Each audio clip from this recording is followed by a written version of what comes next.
দেখেন আমাদের উপর অতর্কিতভাবে হামলা চালিয়েছে বিএনপির পোলাপাইন, আমাদের উপর অতর্কিতভাবে হামলা চালিয়েছে। এই যে আমাদের প্রার্থী হানিফ ভাইকে মারতে হয়েছে, আমাদের প্রার্থী হানিফ ভাই। আপনারা বিএনপির লোকেরা আমাদের অতর্কিতভাবে হামলা চালিয়েছে আমাদের প্রার্থী হানিফ ভাই। ভাই গাড়ি তুলেন ভাই, আমাদের ভাইকে মাথার মধ্যে বাড়ি মারছে। এই যে বিএনপির মানুষরা তারা উগ্রবাদী করতেছে, আমাদের প্রার্থী হানিফ ভাইয়ের উপর আক্রমণ করছে। চাঁদপুর থেকে বিএনপির পোলাপাইনরা, বিএনপির এই চাঁদাবাজার দলরা আমাদের প্রার্থীর উপর হামলা করছে। আমাদের 3 সময়ের এমপি হানিফ ভাইয়ের উপর আক্রমণ করছে। আমাদের হানিফ ভাই আমাদের প্রার্থীর উপর অতর্কিতভাবে তারা হামলা করছে। আপনারা তারা যারা এখানে আছেন, আমাদের প্রার্থী হানিফ ভাইয়ের উপর অতর্কিতভাবে হামলা করেছে তারা। বিএনপির লোকেরা তারা অতর্কিতভাবে আমাদের প্রচারণার মধ্যে বাধা দিয়েছে। আমরা শান্তিপূর্ণভাবে স্লোগান দিতেছি, কথা বলতেছি, তারা অতর্কিতভাবে লাঠি সুতা নিয়ে, দেশীয় অস্ত্র নিয়ে আমাদের প্রার্থীর উপরে লাঠি সুতা দিয়ে বাড়ি অনেকভাবে আঘাত করেছে, আমাদেরকে রক্তাক্ত করেছে তারা অনেকভাবে।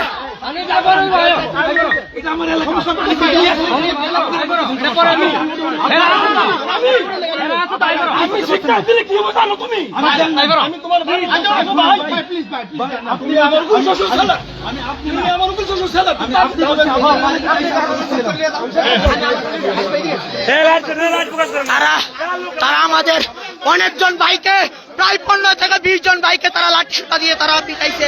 তারা কতটা সমস্যা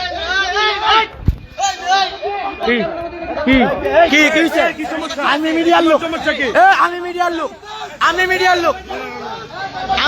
লোক, আচ্ছা, তারা আমাদের ভাইয়ের উপর অতর্কিতভাবে হামলা চালিয়েছে, আমাদের ভাইদেরকে আক্রমণ করেছে।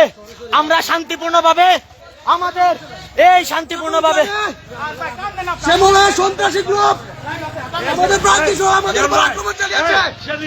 আমাদের বিবারের আসনে বিএনপির ঋণ খেলাপি শ্যামল ভুইয়া সন্ত্রাসী গ্রুপ আমরা প্রচারণা চালানোর সময় আজকে আমাদের প্রার্থী হানিফ ভাই এবং আমাদের নেতা কর্মীর উপর আক্রমণ চালিয়েছে, অতর্কিতভাবে আমাদেরকে আক্রমণ করেছে।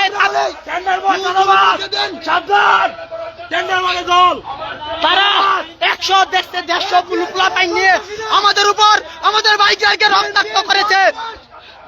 তারা আমাদের শান্তিপূর্ণ আমাদের যেই প্রচারণা ছিল, তারা হঠাৎ করে লাঠি সুতা নিয়ে আমাদের উপর আন্দোলন করেছে, আমাদের ভাইদেরকে হ্যারাসমেন্ট করেছে নানান ভাবে।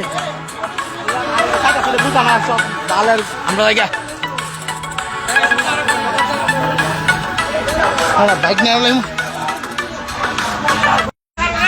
আমাদের প্রার্থী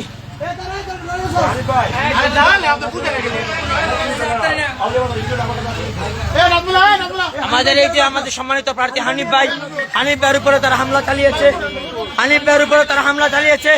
হানিফ ভাইকে বিভিন্নভাবে তারা মারধর করেছে। আমি ভিডিও করতেছি, আমার উপর তারা হামলা চালিয়েছে। আমাদের ক্যাফেত ভাইকে কয়েকটা লাঠি দিয়ে আঘাত করেছে। এই বিএনপির এই চাঁদাবাজার দলরা আমাদের শান্তিপূর্ণ এই আন্দোলনকে হামলা করেছে। কি বলবো,